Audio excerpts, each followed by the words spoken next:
Sunny ways, my friends. Sunny ways. Your 16 seconds are up. I'm going to ask you again because nobody believes you when you say you don't know how much money your family has got from the wheat group. You've had a month to look into that. You knew you were going to testify here. Again, how much money total have your brother, mother, and spouse received from this organization? How much? That information has been publicly shared. But I will highlight. Well, then tell me what it is. Can you dig it? Can you dig it? Can you dig it?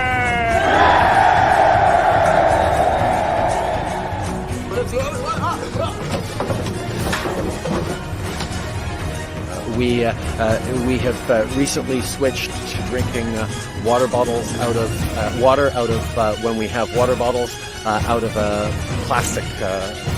Away from plastic towards paper, like drink box water bottles sort of thing.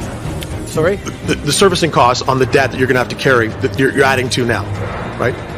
Interest rates are at historic lows, Glenn. Where's the funds?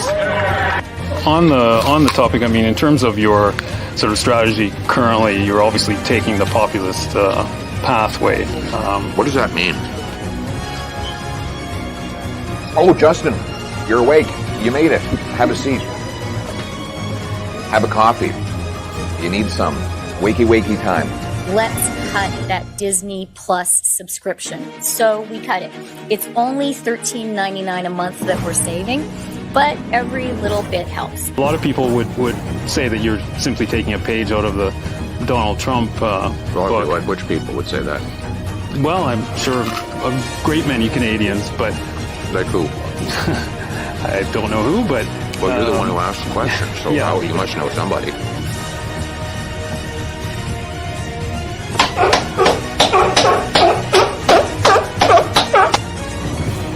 Yeah, that's all that's coming off. There's nothing else coming off, yeah. I'm not Justin Trudeau here. Knockout!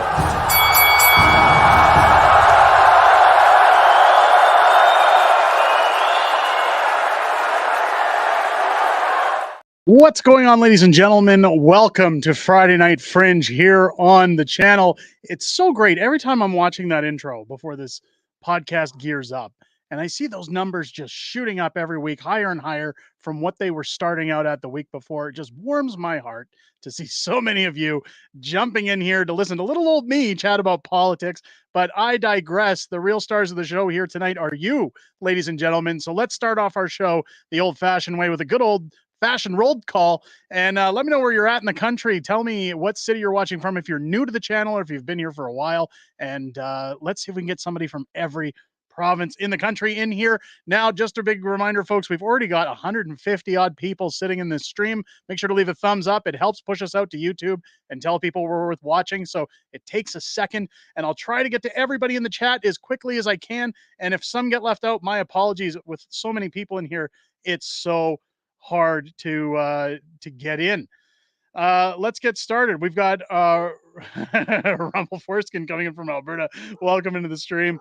Blackface Son of Castro, longtime viewer coming in from Windsor, Nova Scotia, as my dog is having a barking attack. I apologize if that's coming through. Derek Macbeth coming in from good old Calgary, good friend of the channel. Welcome into the stream. We've got Dean Nicole, I hope I'm pronouncing that right, coming in from Kingston, Ontario. We've got Aaron coming in from Red Deer. We've got Marg coming in. Keep speaking truths from Canada, Ontario. Welcome into the stream. It's great to see you both. We've got Lee coming in from Belleville, Ontario. We've got Sasquatch. What happens at Stampede stays at Stampede. Oh, I think I know where we're going with that one. T. Rich coming in from Jasper. Welcome in, everyone. Tammy Eldridge coming in once again from Elliott Lake, Ontario. Great to see you. We got Movie Collectibles coming in from Ontario. We got Connie coming in from Winnipeg. God, my hometown. I'm actually headed out there in a couple of weeks again. I was just there in March, but I love Winnipeg. I can't get enough of that town. Again, my apologies if the dog barking is getting... He gets excited every time the wife pulls into the garage, and I can't stop him from barking no matter how hard I try. We got Mike coming in from Sudbury, Ontario. Good old Phoebe coming in once again from Innisfail. Welcome in. We've got Richard coming in from Calgary. Welcome into the stream. Great to see you. We got... how do we pronounce this one? Dragoon, I'm going to assume, coming in. Anyone here have leads on the Power Corporation of Canada? They have past prime ministers in their board of directors and other scandals. I haven't heard of that. I'll look into that. I got Alice coming in saying Shabbat Shalom to Phoebe Long. Welcome into the stream. Great to see you. Rumble Foreskin was joining us actually from Medicine Hat, Alberta. Well, it's great to have you in here. We've got Denise coming in from Gatineau, Quebec. Welcome into the stream. It's such a gorgeous town. Cindy Wilson joining us once again from Saskatchewan. Go Scott Moe. Great to see you in here. We've got Mike coming in from Empire, Ontario. Welcome in. Kitty the Prepping Cat. Hi there. My son and I are happily watching from Tweed, Ontario. Well, hello to you and your son. Welcome into the stream. It's great to see you in here. We've got Randy coming in from Webwood, Ontario, watching for about a year. Wow, look at that support. Thank you so much for being here. LS250 Slow coming in.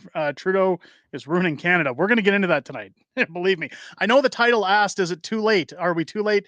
I have some questions about things that are going on in the country, so don't let the title fool you. I certainly don't think it's all doom and gloom, but we're going to get into it tonight, folks. These shows have to have titles, and I tried to centralize around what I wanted to talk about tonight, but we're going to get into all of that. We've got non-compliant Canadian once again coming in from Eastern Ontario. The name Trudeau needs to be banned and never be spoken ever again, or put in the dictionary under making stupid decisions, as we saw Andrew Scheer come out with last week. We got Alice coming in from Midland, Ontario. Welcome in. We've got Bob coming in from Stony Creek. We've got Kevin coming in from Cotton, Ontario. We've got Mystical coming in from the Stampede grounds. Mystical is actually out at Calgary Comic-Con and Expo this weekend selling his new book. Go check it out. Mystical, if you want to put down what booth you're in the chat, we'll see if we can get some people out there to see you with your new project. I've read this project. It's awesome. Go check it out.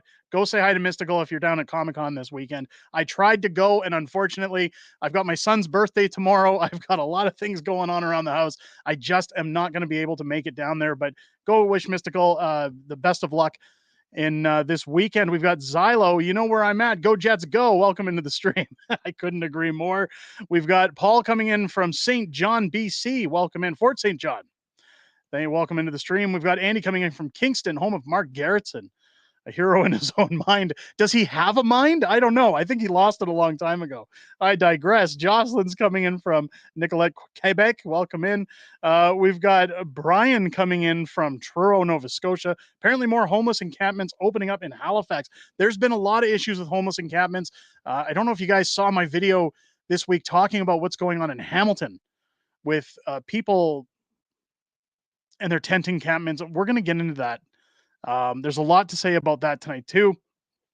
Tent encampments everywhere going on. We got Eileen coming up from Sylvan Lake. We've got Marianne. Thanks for everything. No, thank you. Thank you for being here. Thank you for being in the stream. I've said it before. Unacceptable Fringe isn't me. It's not the books. It's not the channel. It's each and every one of you. We're all part of this Fringe majority, and it wouldn't exist without you guys, the viewers. So thank you to you. Thank you to everybody who's in this stream. All 216 of you so far. Make sure, again, hit that thumbs up. Let people know that this is worth checking out tonight. We've got Ranju coming in. John from Hammer, Ontario. Welcome in. We've got Lou coming in from Tent City, BC. I sure hope that's not the truth. If you're in a tent, I'm very sorry to hear that. We've got movie collectibles. I heard that bark clearly. Well, there you go. See, my dog's half basset hound. He can really belt it out. New Mike saying, show us the dog. I'll get him. I'll see if I can get, I think my wife locked the door when she came in. If I don't get him down here tonight, I'll get him in on his stream. He's a jackass. That dog drives me nuts. Phoebe, Pierre's coming to Stampede in July. If you're interested, I am interested. In fact, Pierre usually comes out every year for Stampede. I tried to get in touch with him last year. He was doing a barbecue, like a fundraiser barbecue. It was $250 a head to get in. I didn't really feel like fronting the money just to talk to Pierre when, I mean, it's not a flex. I can talk to him while through his assistant. And I just didn't see the point in paying money to talk to a guy I could talk to anytime I need to. Let's continue. I'm at booth. So Mystical says I'm at booth A5116 in the Big Four. Go check out Mystical. Check out Mystical's projects. Fantastic book that he's working on. Mr. Sunshine Baby, thanks for sending your book, Derek. I recommend everyone go pick up a copy. Jasper, tell people that on your channel, man. I'm just kidding, but thank you. I'm glad you got the books that I sent you. Very glad that you got them. Jasper, I don't know if you guys know this. Jasper's a huge fan of Unacceptable Fringe's books. In fact, he calls me daily and says, listen, I would love to buy them, but I spent all my money on super chats. I really would just appreciate if you'd send me some books, please. So, I thought I'd show him some pity. I sent him some books, even though he did not consent, and he's got them now. And hey, I'm glad you got him. There's there's a little joke going your way, but thanks again, Jasper, and thanks for popping into the stream, man. It's great to see you guys. Clayton's coming in from interior of BC, which is Clayton. Or no, JCP is coming in from Clayton. Welcome into the stream. It's great to see you guys. Axel Nuts is saying, what do you think Trudeau when he's no longer PM? Are you asking what I think he'll do when he's no longer Prime Minister? That's or where do you think he'll go? I don't know. Axel Nuts, if you want to retype that, I'll answer that question. What's this? What just popped up? I was trying to find Axel Nuts. Oh, he says, sorry. Okay, if you want to rewrite the question, I'll answer it. No money shots, home-cooked Greek food. If you and the family ever make it to BC, door is always open to you all. Wow, thank you so much. I'm going to give you a money shot anyways, because who doesn't love a half money shot? The gun is stuck. There's a money shot for you. Anyways, because if there's one way I like starting off my Friday nights, it's by getting a good old-fashioned money shot. It's a little innuendo for you guys. Let's get into the stream, ladies and gents. Axelman's saying, what do you think he'll do after he leaves? Probably go into hiding, would be my guess.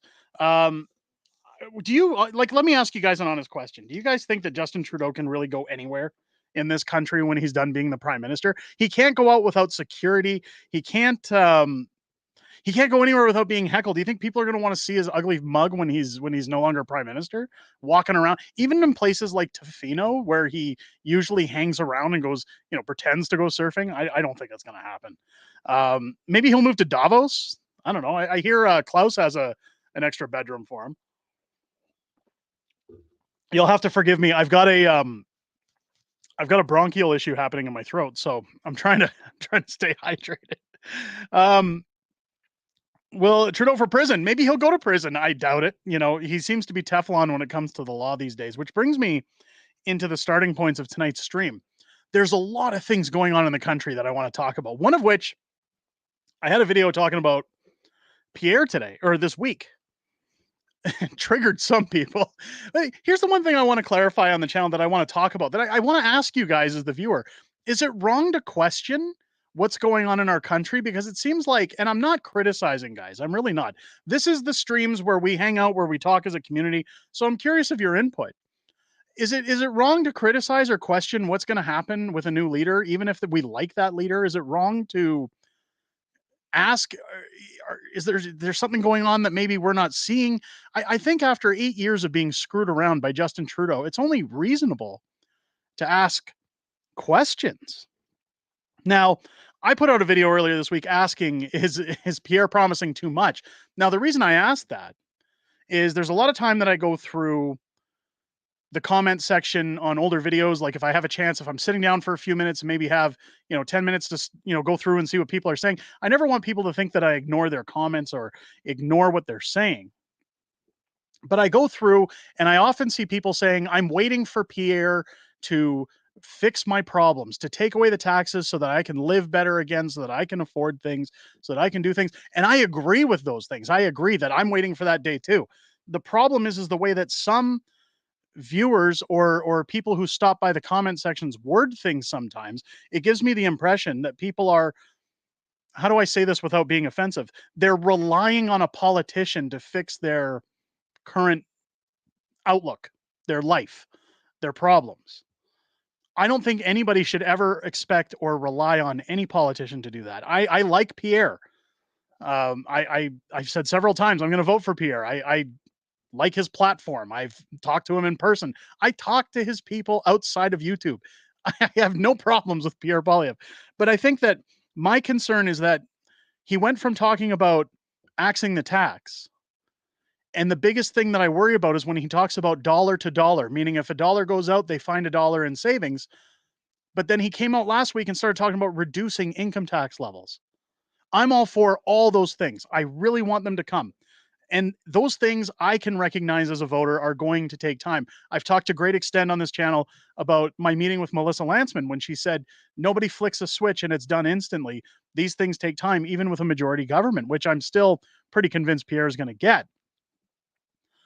But I think I think that some people that maybe don't have a firm grip on how the political system works, or some people that are so desperate because times have gotten so grim that maybe people's rose-colored glasses or expectations are really high, that they seem to think that Pierre might get in and then within a month, the carbon tax is axed or something along those lines. So those are the reasons I ask those questions, is because what I genuinely worry about is that Pierre will get in, and a vast number of people that voted strictly for relief, that voted for the promise of lower taxes, will expect with something like a majority government that he can just do it, that he can just get it done, that it's going to be done expedited to fix everybody. And just like that, everybody's life goes back to normal.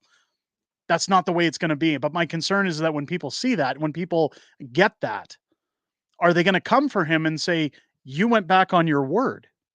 You didn't do this. And he'll say, well, I'm working on it. And people say, yeah, typical politician. And before you know it, Pierre's numbers go in the toilet. And in 4 years, we're right back to where we are with Justin Trudeau. Not with Justin Trudeau specifically, but with Liberals or another party running the country, because nobody will give Pierre a second shot. That's my concern. It's when I put out these videos, when I talk about these things, not everybody, a very small amount of people seem to think that I've got it out for Pierre, or that I'm somebody. I had a good laugh because somebody in the comments said, are you being paid by Justin Trudeau? I think you're a liberal shill in disguise. And it's like, what? I made a book about the prime minister making fun of him to a great extent multiple times. Why would I be paid by Justin Trudeau? That's the most laughable thing I think I've seen since I started YouTube. In fact, I had a really good laugh over that one. The comments don't really faze me anymore, but what I find funny is that a lot of people seem to get triggered and think that I'm against Pierre all of a sudden by saying, is he promising too much too fast, without explanation, without letting people know that, hey, we're going to fix these things, but there's a huge mess to clean up. I used to say the same thing about Donald Trump when he first got in after Barack Obama. He had a massive mess to clean up. And he did great things for America. He also did some bad things for America. But for the most part, I think Trump did an okay job. I think he'll do a good job when he completely annihilates Joe Biden later this year. But that's beside the fact, because that's America. It's not Canada. But I was more curious what you guys think, because it seems like anytime I've put out a video, and not just the one this week, but anytime I've put out a video that says, I want a little more clarification as to what Pierre's talking about, or I'm a little skeptical about the things that he's saying here, people seem to get their tails up in the air and say, well, you're pulling the train off the tracks, mister. You better slow it down there.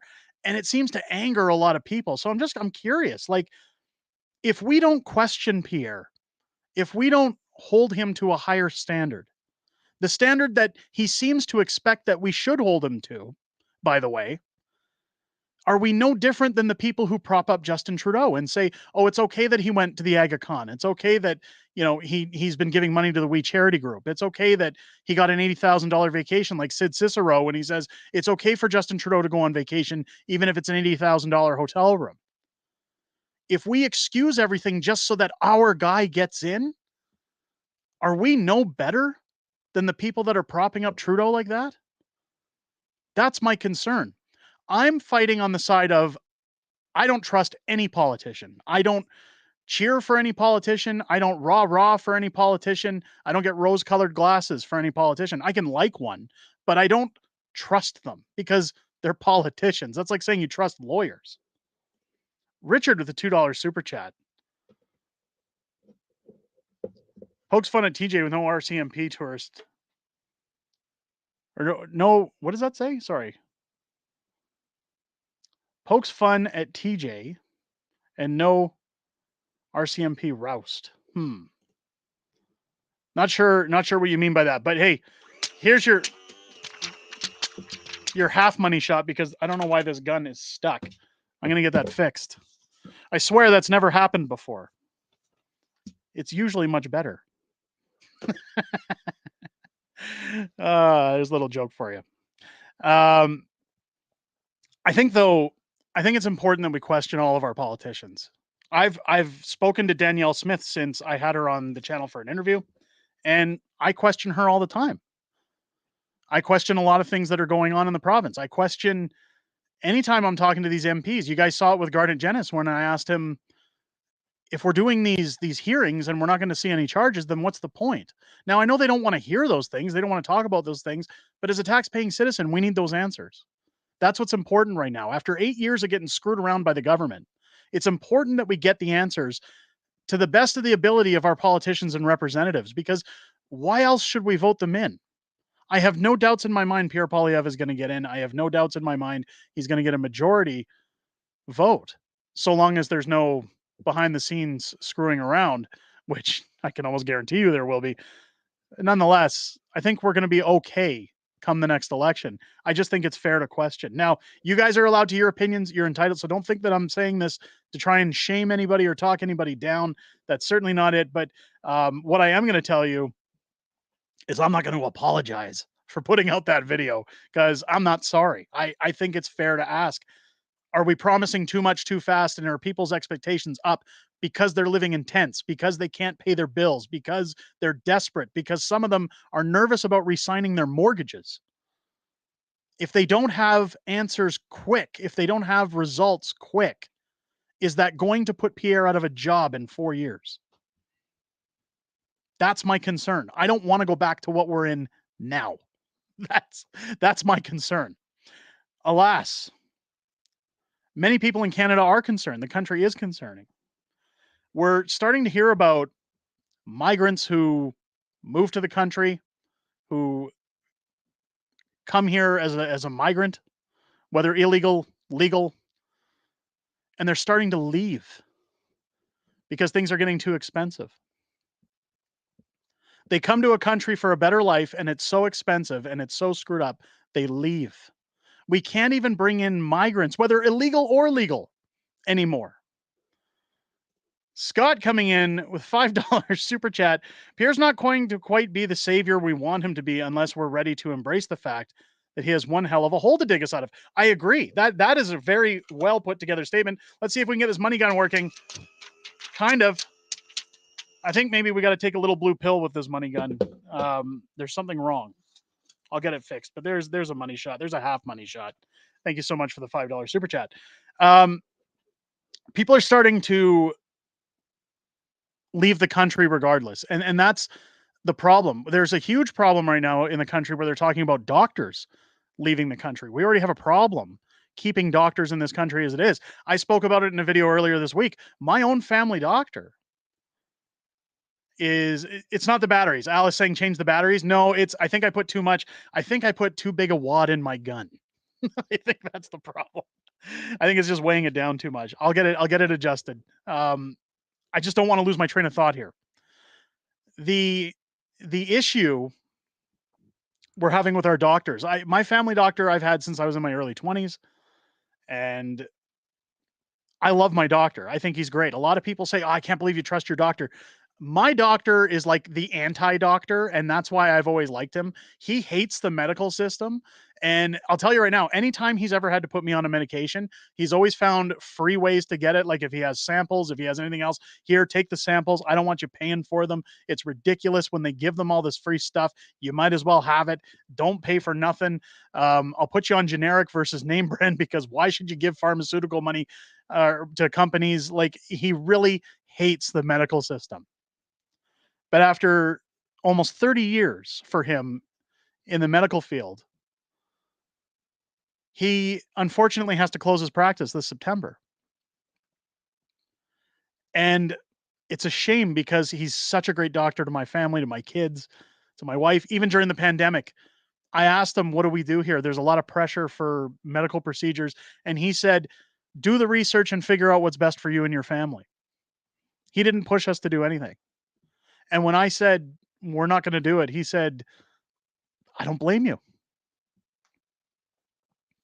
That's a doctor.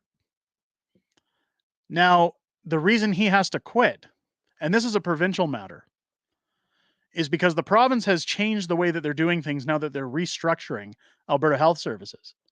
And my doctor now has to say, I either work for the next 2 years technically for free and retrain under their new guidelines and take no salary for roughly 700 days, or I retire a couple of years early. So he spends the last years of his practice working for free, working 60 hours a week plus, or he retires and he's not wasting his time. So he's leaving. He had no choice. He loves his patients. He teared up when he told us that he was leaving. He loves his job. He hates the health system, but he loves his job. It was really sad. It was really sad to see. And finding a new doctor is the biggest challenge. He gave us notice back in last September. We've been looking since September. Can't find a doctor. That's scary. But now with Justin Trudeau's capital gains taxes, with everything that's come out on the budget, doctors are talking about leaving, not just migrants. Doctors are talking about going to greener pastures as well, because what's the point? Yes, Canada has free healthcare, but if it sucks, what's the point in it being free? Right? They can't work for free. Somebody's got to get paid. Somebody's got to make their money. The hospitals are so gross. It's hallway stretchers. It's so trashy. I agree. I haven't been in a hospital since my wife had my last kid 3 years ago, but I'm not a fan of hospitals.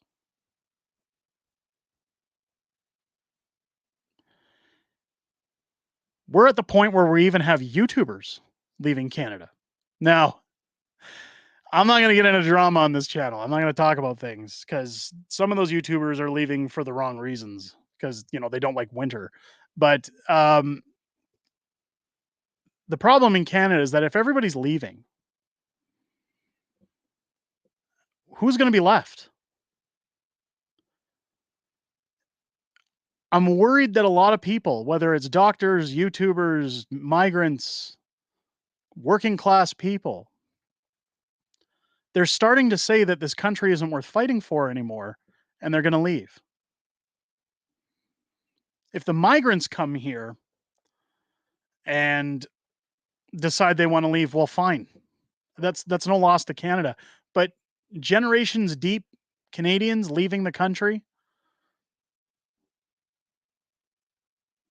because what's this Dave E says? Clyde? Is he leaving Canada? Is he a YouTuber leaving Canada? I don't know. Is he? Clyde do nothing? I don't know.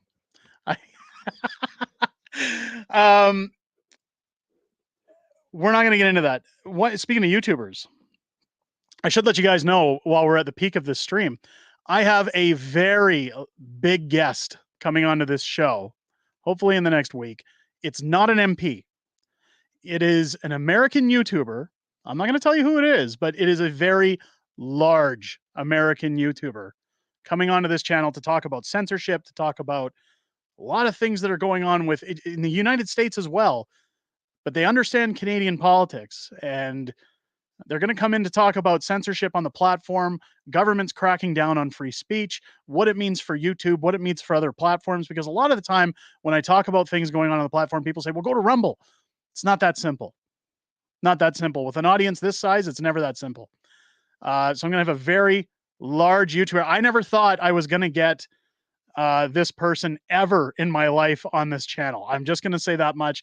But, I got in touch with a few people. I'm very good at networking and got in touch with some folks and they replied and we're going to make it happen. So now it just comes down to organizing a time, but I'm hoping it could be this week.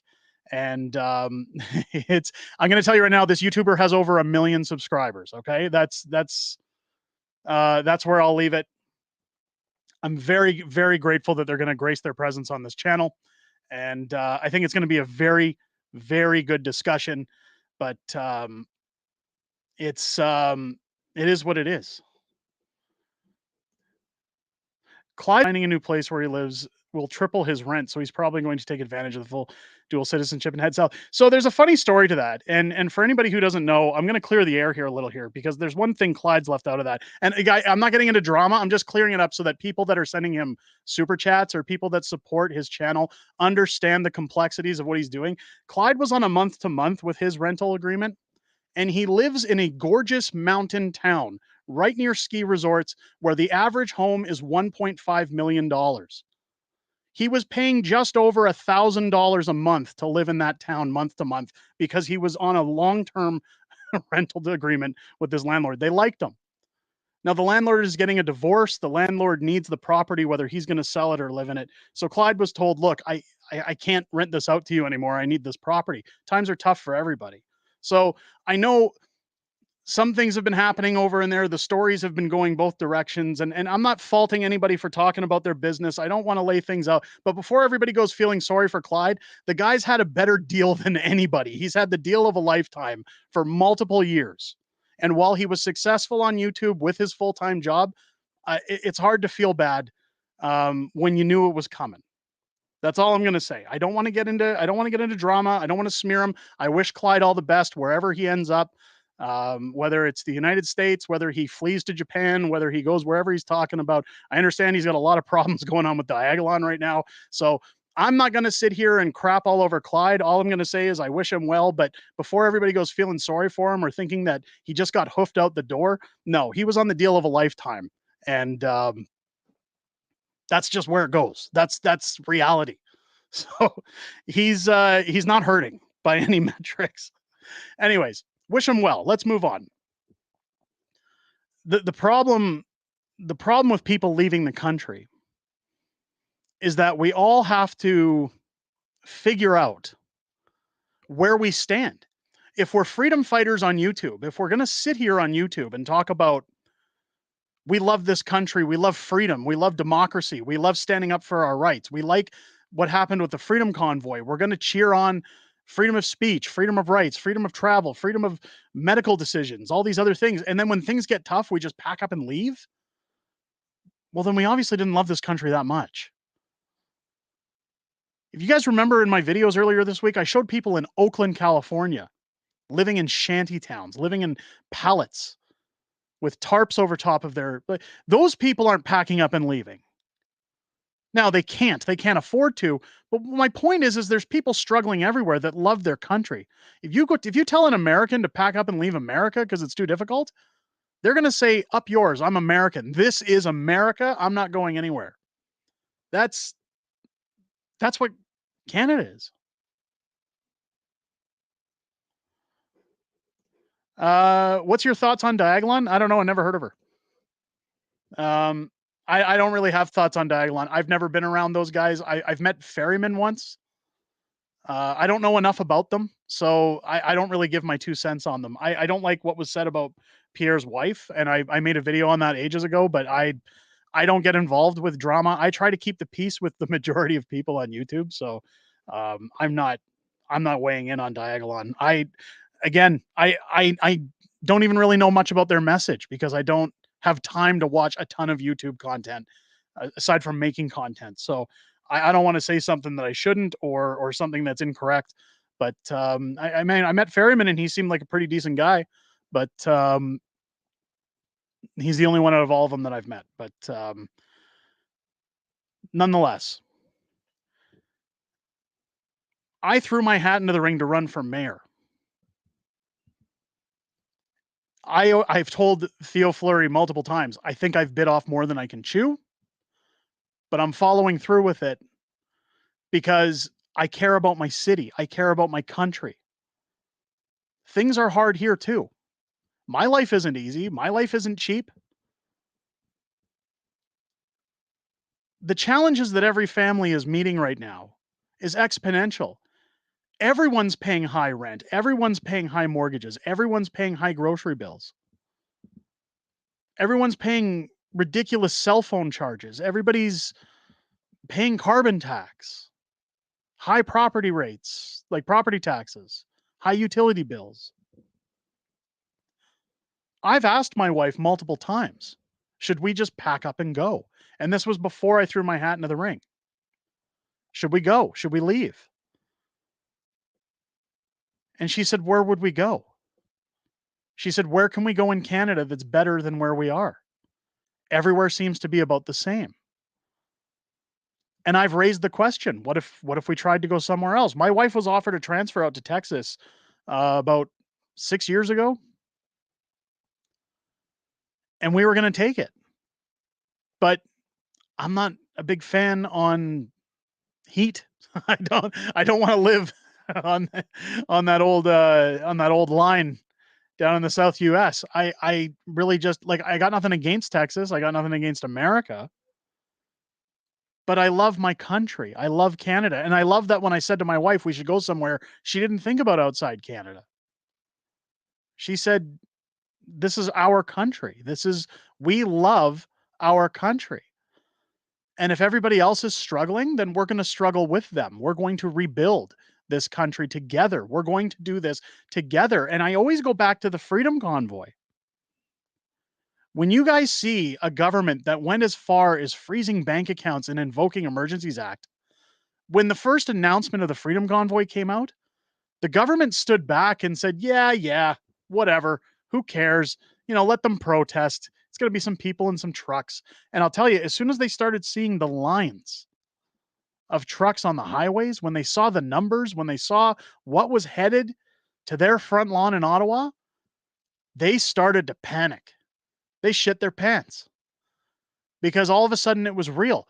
We don't have enough police to arrest all these people. We don't have enough resources to handle the crowds that are coming to this city. What do we do? And I'm sure somebody went into Trudeau's office and said, we got to cave. And he said, we can't backpedal. We're all in. There's power in numbers. And that's all it took to scare the government. That's all it took to make them say, hey, you don't push or we're going to push back. We pushed them into a corner with truck drivers. Imagine what we can do as a unified country. Imagine what we can do when regular average Joes start running for office. When they start telling politicians, shut your mouth.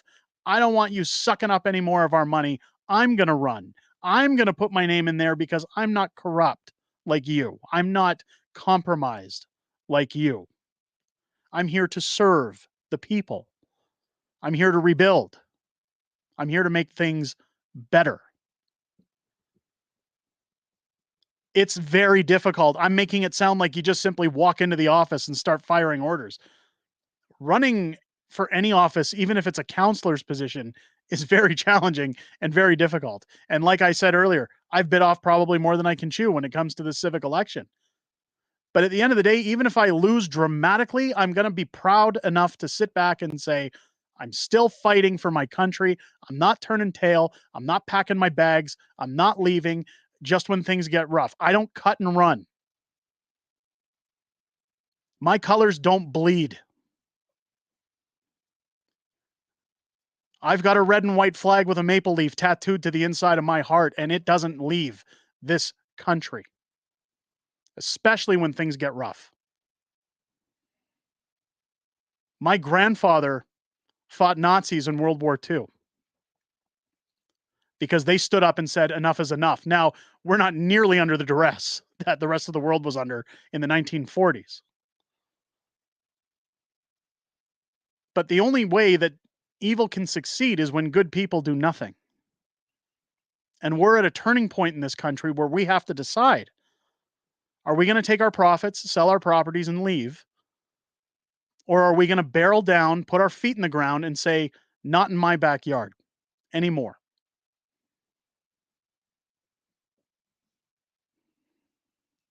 I think that, and I'm not criticizing anybody who does leave. Everybody has unique sets of circumstances. I'm personally saying why I won't leave. There are people out there that don't have a choice. They are left with no other option. And again, I'm not going to pick anybody apart that has to, that says we have no choice. I've got 3 children. I've got a wife. I have to make the decisions that are best for them. I have to make the right decisions that I feel are best for them, for their safety, for their futures. So I would do that if it came down to, do we sell our home and leave, or do we live in our car? Of course, I'm going to do what's best for my kids. But if you have a choice to either say things are going to be tough for a little while, or do I take the easy route? Look, you guys see all the video games behind me? Anytime I play a video game, I play on hard mode, baby. I put it on expert. I put it on extreme because I want a challenge. And if life was easy, everybody would do it. I've told my kids that for many years. You're not living until you challenge yourself, until you push yourself past the brink, until you're willing to say, I can't give any more. It's easy to turn around and say it's just too much effort. It's too hard. Jim, if the mayor run didn't work out, to consider turning for a smaller role in the government so that you could at least have one foot in the system. With $5 super chat, can we get this blue balled money gun to start working? Nope, just mild paper cuts. Well, thank you for the $5 super chat. I appreciate that. I don't know. I don't know where the future is going to go. I'll see. We'll see where things end up. And we got another 5 super chat. Can Canadians do citizens arrest on Trudeau? There are enough Canadians that we could overtake Parliament and elect. So one thing I never want to. Can I do another? They're almost coming out now. There, I think we're wearing down the wad of money. Thank you so much for the $5 super chats, both of you. I appreciate that. I got money all over me. I can't chat. Let's. I never want to encourage any kind of outward influence on people to push themselves on others. I can't really comment on that. Citizens arrest? No.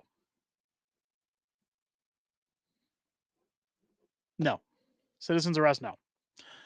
But what we have to start doing in our country, I don't know how many of you guys listen to Jordan Peterson. I'm sure a lot of you do.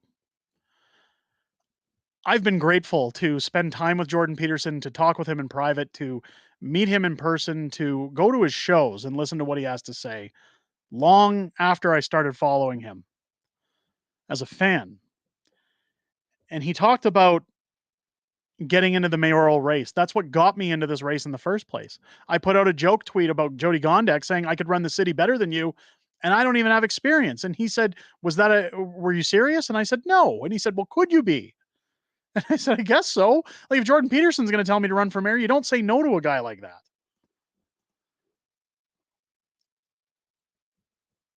Is that Piolo with $5 super? I'm sorry if I'm mispronouncing the name. When JT loses and if you win the mayoral race, are we going to be the unstoppable fringe? Listen, through that entire mayoral campaign, I don't care about Justin Trudeau. I don't care about anything to do with him. That whole campaign, I'm going to be unstoppable. That's what I mean about fighting until you have nothing left. Fight like hell. You have to give it 120% of what you got. And I've told people in high positions, I've told the average person that I meet on the street that says, I love your channel. I'm hopeful that you'll run for mayor, that you'll get the seat, that if you're not prepared to give it the full effort, you either do a job right or you don't bother at all. If you want to see unstoppable, just wait till the campaign season starts. Boy, you're going to see it. Jordan Peterson tickets are very expensive. They are. I was very fortunate that Jordan Peterson invited me to both of his shows. I didn't have to pay to go because I was a guest. But when Jordan Peterson asked me to run, I thought it was a joke, and then he seemed very serious. But he said, "This is where change starts. The federal government doesn't have that big of a foothold in your day-to-day life. City municipalities control a vast majority of what you deal with, whether it's your property taxes, services, fees that you pay, bylaws, all sorts of things. The municipalities affect you more. The next rung up the ladder is provincial. Provincial makes a lot of the laws throughout the province in terms of your tax rates, programs, funding, and then you get to federal that manage things like federal taxes, federal policy. Now, again, Justin Trudeau has stepped over multiple lines throughout his 8 years, and he's crushed a lot of people's souls. However, that's not typically how a federal government operates. So he said community is where you're going to make the change. Community is where the average person needs to get in. If we want this woke stuff to stop, if we want the clown world to end, get on school boards, get on homeowners associations, get involved in your cities, get in as a counselor, get in anywhere you can to get your name in a rung, just so that you're part of the influential group that makes the decisions that affect a lot of the day-to-day life of your community members. And you're going to find that things change once we get like-minded individuals on those panels. Marching up to Parliament Hill and banging down the door, we cannot fight back with pressure, violence, or intimidation. When I say we have numbers, you have to remember, we have the ability to control a vote. We have the ability to vote with our wallets when it comes to retail. We have the ability to boycott companies if we band together, if we do it as a community. All things are possible. Speaking of boycotting, I don't know if you guys have heard about this Loblaws thing that's going on. Loblaws, there's a boycott Loblaws going on that's starting to catch steam all over the internet. I was going to do a video about it, but I just don't feel there's enough to talk about. I'm almost skeptical that Jagmeet Singh's got something to do with it, because his brother-in-law, of course, we all know, is a lobbyist for Metro Inc., who is a direct competitor with Loblaws. But there's a boycott going on starting at the beginning of May that you're to, well, some people are saying steal from Loblaws, which again, I would never tell people you should be stealing, but people are saying stop, just boycott them altogether. Don't buy any products from them. I've seen these kind of discussions going on for years when it comes to the price of fuel, where people are saying, you know, if everybody just didn't fill up at Esso, or if everybody just didn't fill up at Petro-Canada for one day, you'd see the price of fuel change. The problem is getting the numbers to organize and rally. But it sounds to me, at least from what I can see, because if the mainstream media is talking about it, that means it has to be picking up steam, that they're showing that a lot of people are starting to get vocal about this boycott of Loblaws.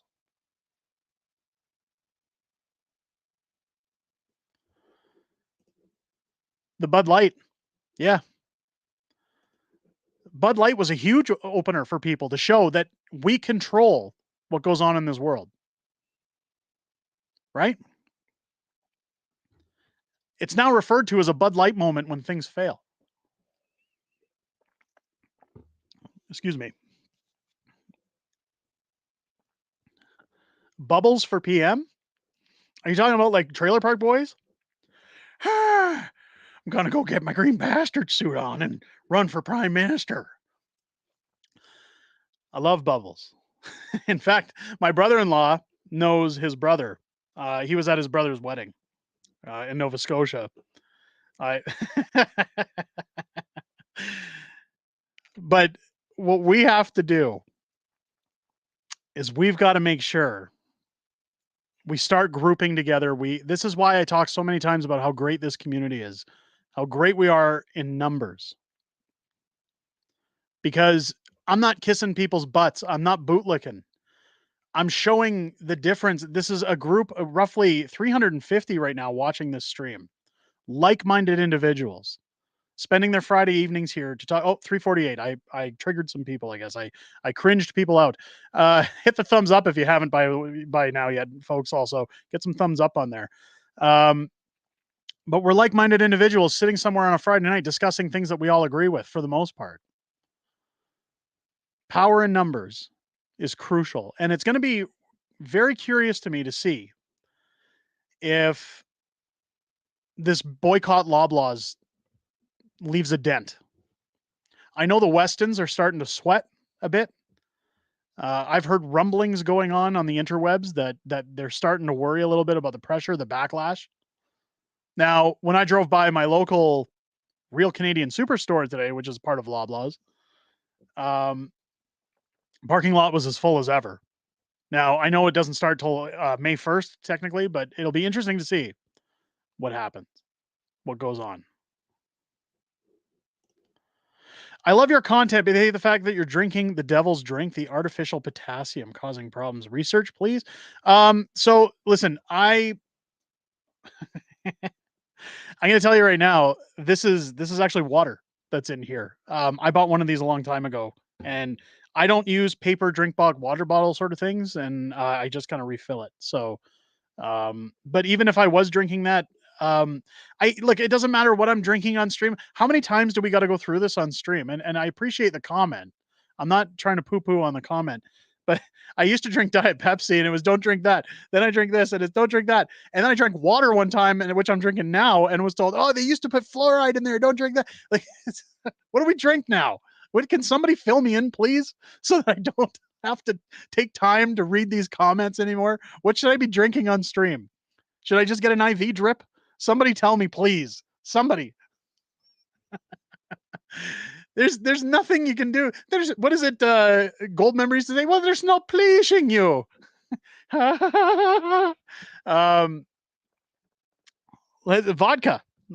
Okay, is vodka okay? Can we start doing vodka? Let's. Coffee. I'll tell you something. I have never done coffee ever in my life. I've never drank it. I don't know if you guys have ever seen me in photos or in public. I'm a short guy. I'm what they call vertically challenged. And I'm only like 5'5". And when I was younger, I was told coffee would stunt your growth, and I need all the help I could need. Plus, I was a shit disturber when I was a teenager, and I used to get yelled at a lot. And anytime somebody would yell at me, it was always the coffee breath you could smell when they were this far from your face. So I kind of developed this disdain for coffee that I've never drank coffee in my entire life. I am not a fan. Peter Griffin says it. I am not a fan, but it's Scotch neat, says Derek. There you go. Well, I'm not gonna drink. I actually don't drink booze either. I don't really drink that often.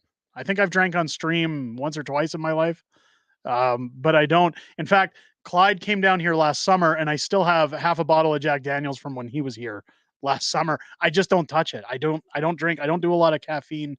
I don't do coffee. It's don't touch Tim Hortons coffee. Wow, I don't have to worry about that.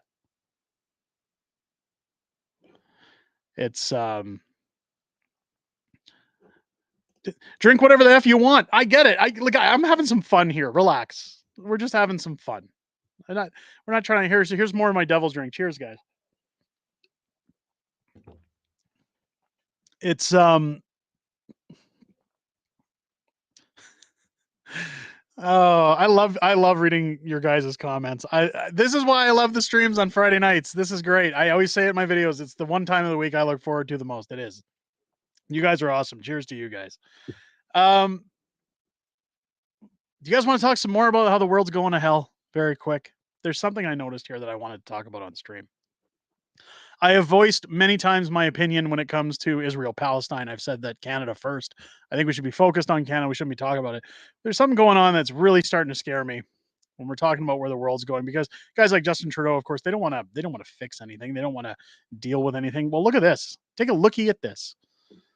A drag time story hour.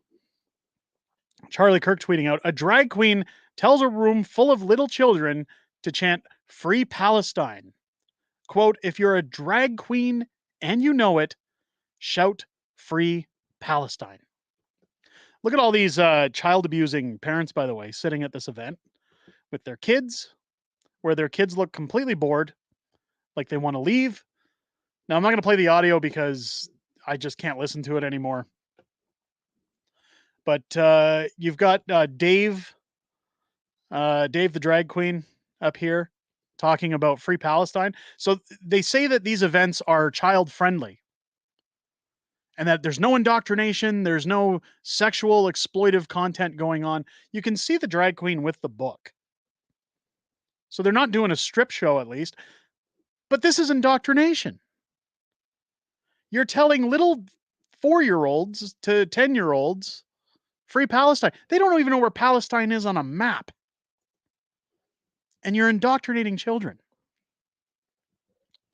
Here's the question I've asked, and here's the question I'm going to be asking if I take the mayor's seat when I change that stupid bylaw that says you're not allowed to protest those events. I'm going to tell the drag queens, you can do drag time story hour for 18 and over in a private venue where you sell tickets and take identification at the doors. It's adults only. If you want to read stories to somebody, go do it in an old folks' home. You know why they'll say no?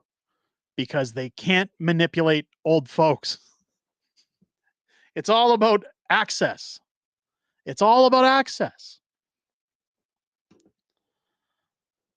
It's Phoebe says brainwashing 101.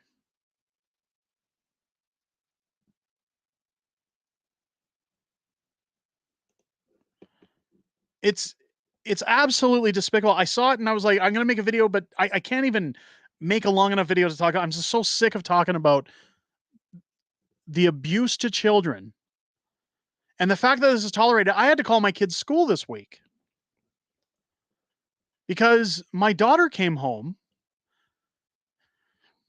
My daughter came home and said, we got a survey, an optional survey. She didn't realize that optional meant that she didn't have to fill it out. Because, of course, the teachers aren't going to tell them that. They just say, oh, this is optional. They say it very quickly, by the way. Well, my daughter comes home and says, I had to answer a survey today at school that asked me if I feel like a boy or a girl. And my wife's head nearly exploded. Because up until now, the school has been pretty good about these things. I went ballistic. I know it's hard to believe. I know nobody could think that I could possibly get enraged or lose my temper. But I went ballistic. I called the school. My wife emailed the teachers and said, where is this survey? I want a copy of this. Now, that's why you need to homeschool. I'm full-time at home doing YouTube and raising a 3-year-old. How the hell am I going to homeschool? How would I make that happen? I can only do, listen, I know I'm awesome, but I could not juggle that one. With 2 other kids. Here's the problem. The school's been pretty good up until that point. They don't fly the flag in June or whatever, like for Pride, whatever stuff. They don't jump on board with a lot of that stuff. And I'll give them that. They've been pretty good. So we were kind of shocked. You need to get them young and train them. Absolutely. Thank you, Alice, so much. There's a half money shot and a paper cut. I actually got paper cut on that one. Right in the cheek to the face. So thank you for that. Thank you for that. I'm sorry there's a malfunction with my gun tonight. I swear it never happens. That's never happened to me before. I must have just got excited. I digress. When I blew up, my wife said, let's not jump to conclusions. Maybe our daughter got it mixed up. Maybe she was misunderstanding what it was asking. Let's wait until we see what the survey said. Ted coming on YouTube is shadow banning you? Oh, I know. I know. In fact, I've got a video coming out about that on Sunday. Check that out. I've got a video talking about that on Sunday.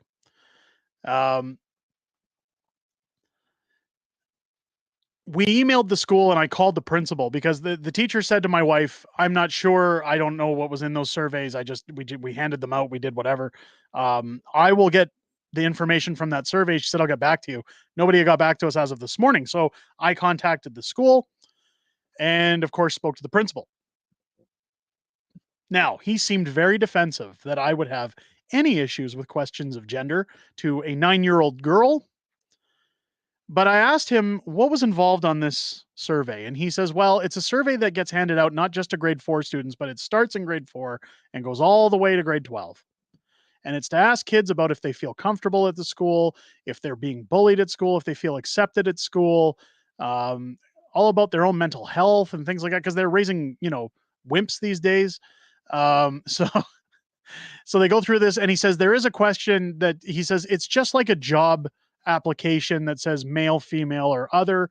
He says we don't really push that narrative here. He said we don't encourage that kind of discussion. Now, he says that being said, we have to comply with provincial ruling, meaning that if a student comes to school and says, I'm not comfortable using the girls' room, they have an alternate bathroom for them.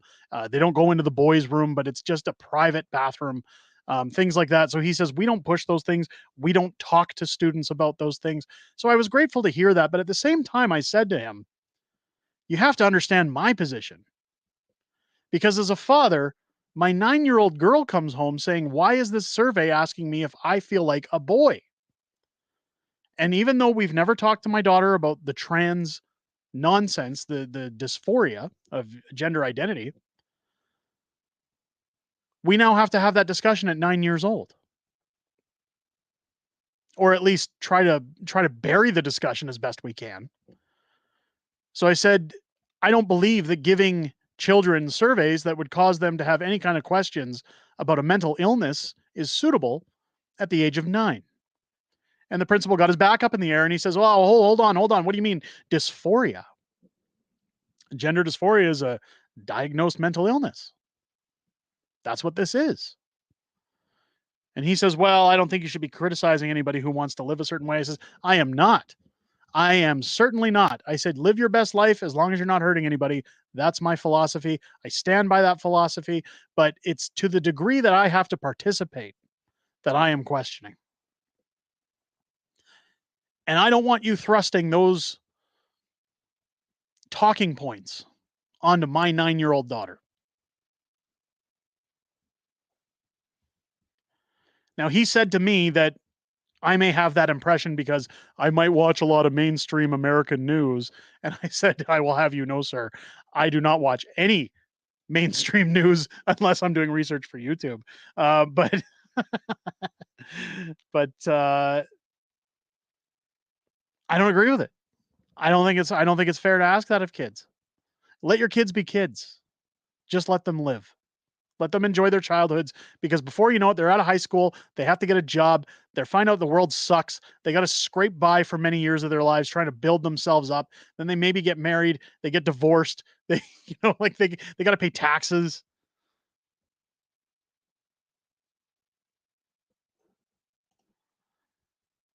You're a very good father. I appreciate that, but I mean, tell that to my kids. They think I'm the devil. Anytime I take electronics away or have to punish, they think I'm Satan. But hey, I appreciate that. This is one of the things that I think is the biggest promise that I'm making in my mayoral run. In Calgary, the mayor had stated after her bogus climate emergency that she claimed that we had a bylaw in effect for COVID protests that said you couldn't be within so much distance of each other downtown in the core. It was an emergency measure because they didn't want people protesting the lockdowns. So they invoked this Nahid Nenshi, when he talked about how much he hates white people. He banned protest in the downtown core of Calgary. It was a city bylaw, and he said it was an emergency measure.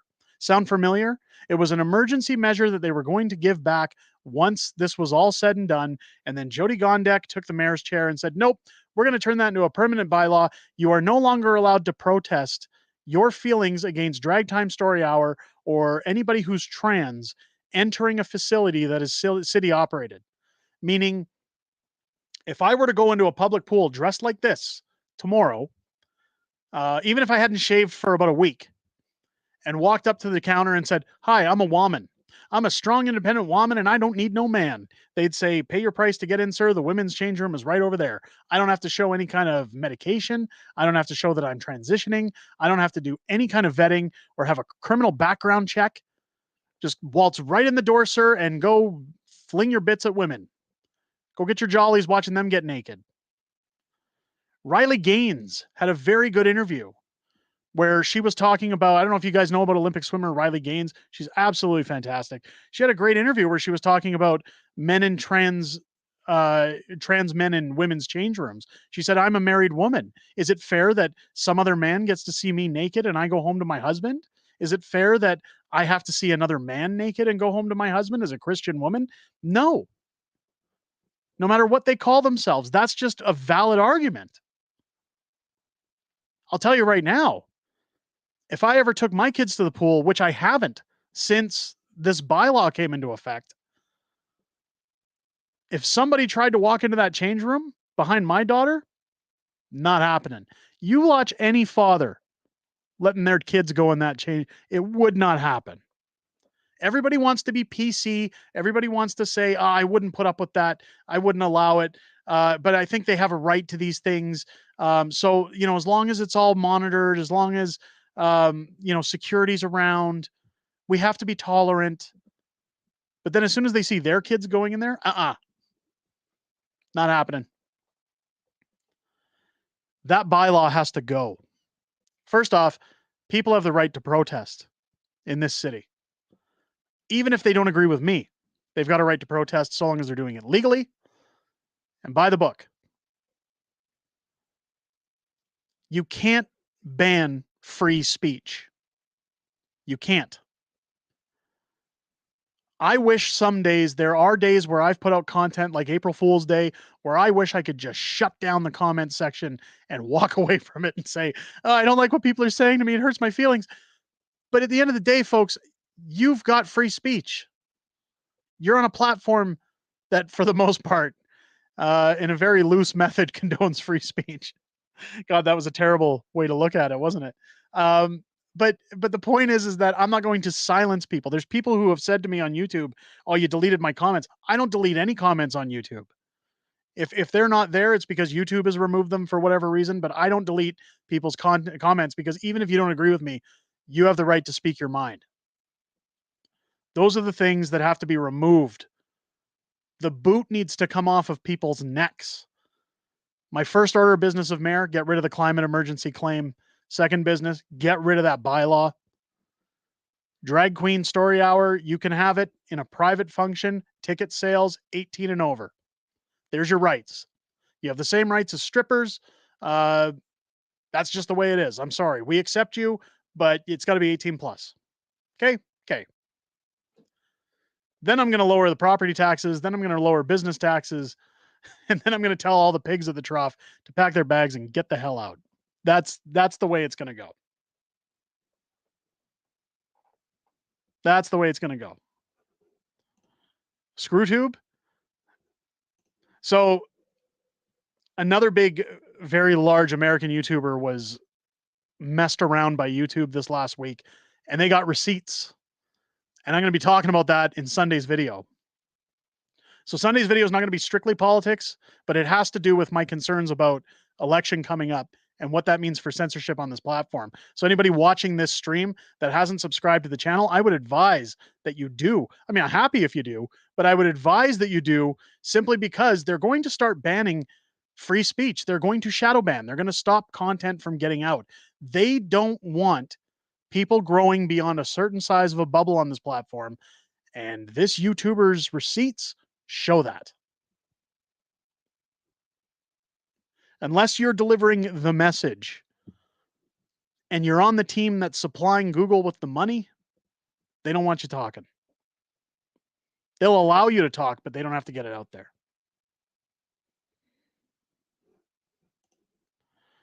I keep hoping to read Trudeau's obituary. Okay, that's so listen, I get it.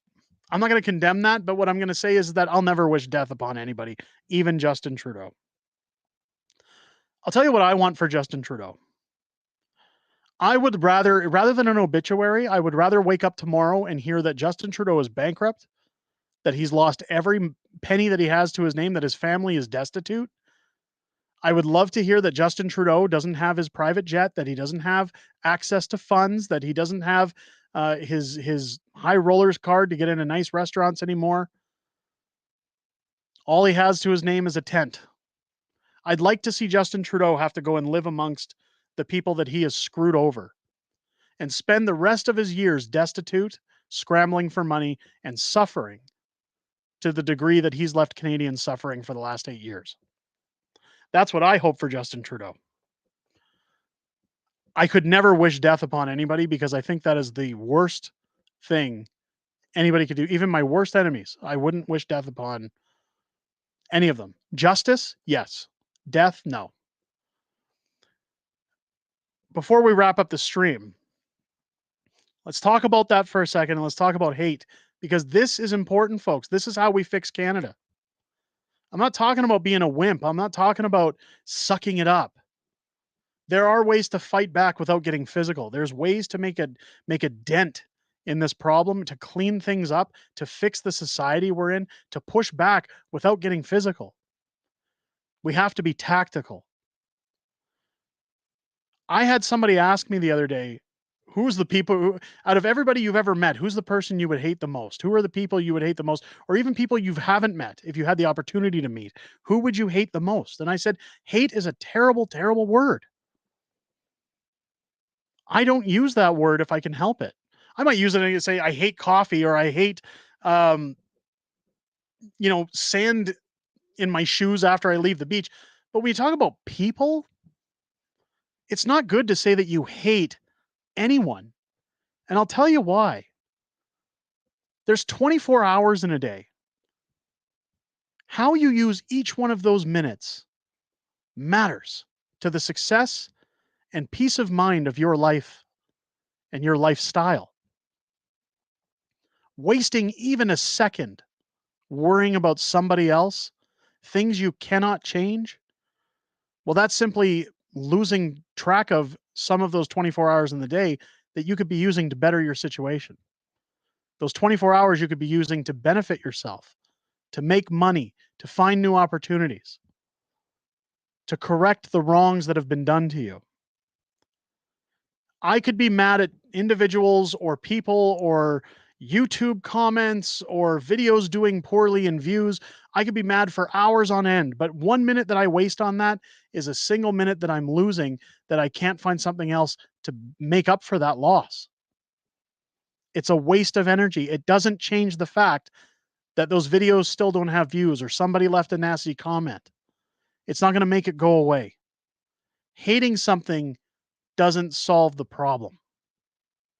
Actions solve the problem.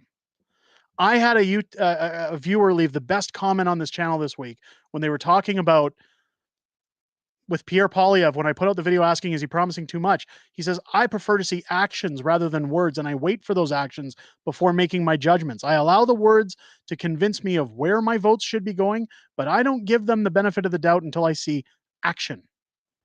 Because a man is measured by that. It wasn't that verbatim, but that summarizes what they were saying. And I said, this is the best comment I've ever read. Our actions dictate where we go from here on out. We can hate Justin Trudeau. We can heckle him when he walks down the street. We could throw rocks at his car. We can do the whiteboard memes that are going around on the internet. We could do all sorts of stuff, but is it going to change anything? No. No, it's not. Doing small things in your community to be better people not only takes your mind off of those things, but it builds connections and it makes us forget the negative things that are going on in our lives. And it takes the power away from those that think they're putting their boots on our necks. The old passage in Christian faith that says, grant me the strength to accept the things I cannot change. That's where we need to be headed.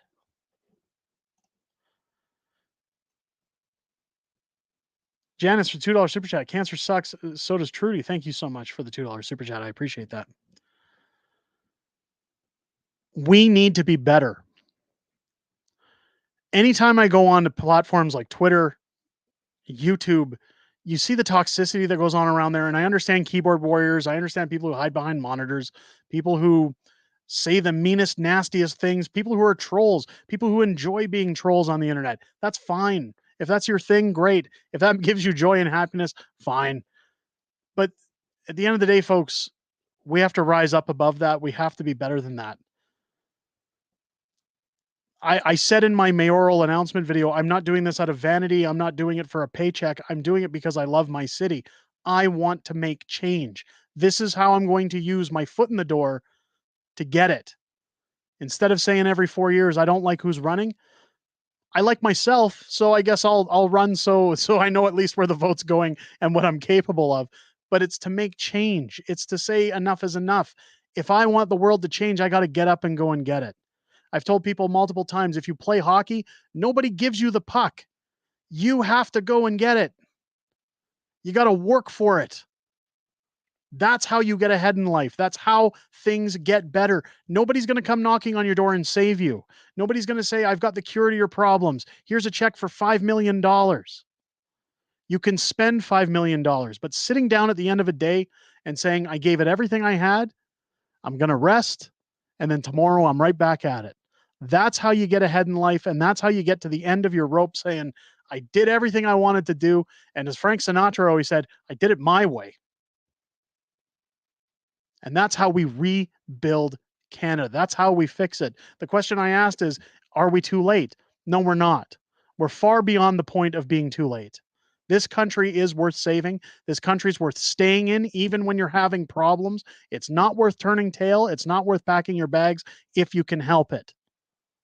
The time to be patriotic, the time to love your country is now. The time to fight for your country is now. The time to improve your life and say, I'm not going to let that skinny little jerk in Ottawa control my day any longer is now. But don't stop watching my videos that cover him, because then I'm out of a job. But that's going to wrap it up for tonight's stream, ladies and gentlemen. I really appreciate each and every one of you coming out. I like ending on a high note, and I'm happy to end on what we've left it with. Again, huge thank you to everybody who's super chatted in the stream tonight, everybody who comes out to watch the stream, all 312 of you currently watching right now. If you haven't left a thumbs up, please leave a thumbs up on the way out. If you haven't subscribed yet, make sure to do that, because censorship, boy, it's real. Take a look at the views that are coming into the channel throughout the week. These videos are getting crushed by YouTube. I don't care personally. I'm going to be on this platform whether I get 10 views or 10,000. So please don't think I'm going anywhere. Just encourage you to go back, check out any content you've missed this week. Keep your eyes out for content coming out tomorrow and Sunday. I do have videos coming out for you this weekend. And again, be on the lookout next week. I'm hoping next week for this interview with this very large YouTuber, YouTube creator, I'll say, on the platform. Again, I don't want to spoil it. You'll see it when it drops. And I'm excited because I never thought this interview would ever happen or come to fruition. But I can definitely say I'm a fan of the person coming on this channel, and I'm looking forward to that interview. I hope you guys have a great weekend. I'm going to go spend the rest of mine with my son for his 8th birthday, and I can't wait to have the whole weekend open with him. So again, thank you to everybody who came out tonight. Thank you for making my Friday night as great as it always is. Each and every one of you matters. Make sure that you tell those around you that they matter as well. Do something great for your community. Do something great for yourself. Look after each other. And I'll catch you on the next one, ladies and gentlemen. Have a great weekend.